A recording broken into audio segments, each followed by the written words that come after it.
Rising gas prices are hitting hard, and for some families, putting food on the table is getting even tougher. Demand is now soaring at the San Antonio Food Bank.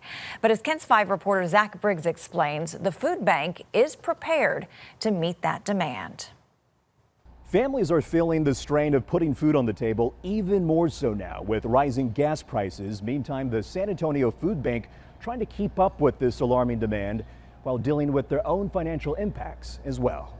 Most people are telling me they're spending about 50% more in fuel. Fuel versus food. Bottom line is they're putting more money in their tank than they are in their grocery cart. There's so much uncertainty surrounding the war in Iran, a conflict that's driving up prices at the pump. The trickle-down effect felt here in the Alamo City with the San Antonio Food Bank feeding more than 140,000 individuals and families. That's 20% greater than the same time last year. The food bank's Eric Cooper says the nonprofit is meeting demand, but at the same time facing financial hits as well. We've had a 50% increase in our fuel budget. We have to fundraise to put those gallons of diesel into those trucks.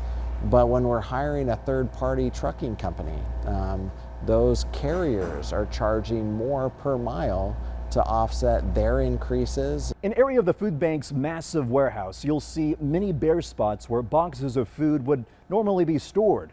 Cooper says this is highly unusual during this time of the year, and with the summer rush approaching in a couple of months, he's confident they'll be able to stock up in time. Families should never go hungry. We're trying to get the right amounts and the right varieties to make sure we can really nourish, but we can help. And Ruby Rodriguez, my savings already got depleted, is among those trying to survive, balancing the expenses of life right now. I live by faith alone because I said God's always a provider. And so far, it's not gotten to the point where the food banks had to ration out the food that they distribute, and Cooper's hoping it stays that way.